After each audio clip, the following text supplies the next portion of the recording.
ശശി തരൂർ കോൺഗ്രസ് വിടുമോ? കോൺഗ്രസ് തരൂരിനെ പുറത്താക്കുമോ? കോൺഗ്രസ് കേന്ദ്ര നേതൃത്വത്തെ വിമർശിച്ച് പാർട്ടിയെ പ്രകോപിപ്പിച്ച് പുറത്താക്കിപ്പിക്കാനുള്ള നീക്കത്തിലാണ് കുറെ നാളുകളായി ശശി തരൂർ. ഇത്തരമൊരു വീരപരിവേഷം കിട്ടിയാലേ തരൂരിന് ബിജെപിയിൽ മാന്യമായ സ്ഥാനം കിട്ടൂ എന്ന് അദ്ദേഹത്തിന് നന്നായി അറിയാം. അതിനാണ് തരൂരിന്റെ കളികളെല്ലാം. തരൂരിന്റെ മനസ്സിലുള്ളത് കേരള മുഖ്യമന്ത്രിയാകുക എന്ന ലക്ഷ്യമാണെന്ന മോഹം ഒരിക്കൽ അറിയാതെ പറഞ്ഞു പോയതുമാണ്. അടുത്ത തെരഞ്ഞെടുപ്പിൽ കേരളത്തിൽ കോൺഗ്രസ് അധികാരത്തിൽ വന്നാൽ മുഖ്യമന്ത്രിയായി പരിഗണിക്കപ്പെടുന്ന ആദ്യ 5 പേരുടെ പട്ടികയിൽ പോലും നേതൃത്വവും പ്രവർത്തകരും തരൂരിനെ കാണുന്നേയില്ല. കാരണം തരൂർ ഒരിക്കലും കേരളത്തെക്കുറിച്ചോ സംസ്ഥാന കോൺഗ്രസിനെക്കുറിച്ചോ കാര്യമായി ചിന്തിച്ചിട്ടും പ്രവർത്തിച്ചിട്ടും ഇല്ലെന്ന് കോൺഗ്രസുകാർ തന്നെ പറയുന്നു. 2009 മുതൽ തുടർച്ചയായി 4 തവണ തിരുവനന്തപുരം ലോക്സഭാ നിയോജക മണ്ഡലത്തിൽ നിന്ന് ജയിച്ചിട്ടും പ്രത്യേകിച്ച് യാതൊരു പ്രയോജനവും സംസ്ഥാന തലസ്ഥാനത്തിന് ഉണ്ടായിട്ടില്ലെന്നതാണ് സത്യം. വിശ്വപൗരനെന്ന് ചാർത്തിക്കൊടുക്കപ്പെട്ട ലേബലിൽ കുറെ പ്രസംഗങ്ങളും പരിപാടികളുമായി ഓളമുണ്ടാക്കുന്നതിനപ്പുറം തരൂരിന് തിരുവനന്തപുരത്തെക്കുറിച്ചോ കേരളത്തെക്കുറിച്ചോ ഒരു താൽപര്യവുമില്ലെന്ന് അദ്ദേഹം തന്നെ തെളിയിച്ചതാണ്.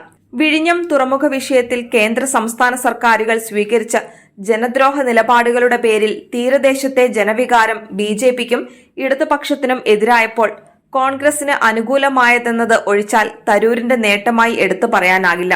ഇപ്പോഴത്തെ ബിജെപി പ്രസിഡന്റ് രാജീവ് ചന്ദ്രശേഖറിനോട് തരൂർ വെള്ളം കുടിച്ചതാണ്. കോവളം, നെയ്യാറ്റിൻകര അടക്കമുള്ള നിയോജക മണ്ഡലങ്ങളിലെ വോട്ടുകളുടെ ഭൂരിപക്ഷത്തിലാണ് അദ്ദേഹം പാർലമെന്റിലെത്തിയത് തന്നെ. വിശ്വപൗരനെന്ന പേരിൽ പറന്നിറങ്ങി വിവിധ സമുദായ നേതാക്കളുമായി ബന്ധം പുലർത്തിയാൽ ജനങ്ങൾ ഒപ്പമാണെന്ന മലർപ്പൊടിക്കാരന്റെ സ്വപ്നവും പേര് നടക്കുകയാണ് ഈ ബുദ്ധിജീവി.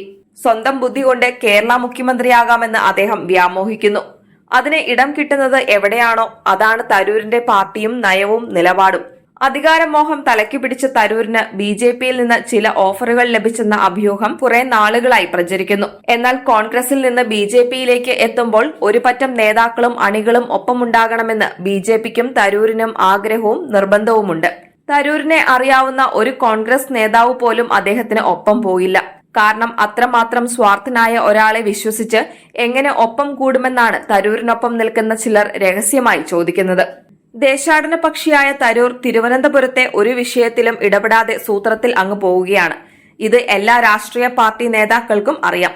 അതുകൊണ്ട് തന്നെ തരൂർ അടുത്ത വർഷത്തെ നിയമസഭാ തെരഞ്ഞെടുപ്പ് കോൺഗ്രസ് നേതൃത്വത്തെ വിമർശിക്കുക എന്ന തന്ത്രവുമായി മുന്നോട്ടു പോകും. എന്നാൽ തൽക്കാലം അത് ഒരു പൊട്ടിത്തെറിയിൽ എത്തിക്കില്ല. കുമിള പൊട്ടുന്ന അൽപായുസുള്ള തരൂർ തന്ത്രം 2026 നിയമസഭാ തെരഞ്ഞെടുപ്പിന് മുൻപുള്ള സമീപ മാസങ്ങളിൽ കഥനാവെടിയായി പൊട്ടിച്ച് നേട്ടമുണ്ടാക്കാമെന്നാണ് തരൂർ കണക്കാക്കുന്നത്. ഇത് കോൺഗ്രസിൽ നിന്നുള്ള പുറത്താക്കലായാൽ ഗുണം ചെയ്യുമെന്ന് തരൂരിനെ പോലെ ബിജെപിയും കരുതുന്നു. തരൂർ ഉയർത്തുന്ന ഇത്തിക്കണ്ണി രാഷ്ട്രീയത്തിന്റെ ഭാവി എന്താകുമെന്ന് കാത്തിരുന്ന് കാണാം.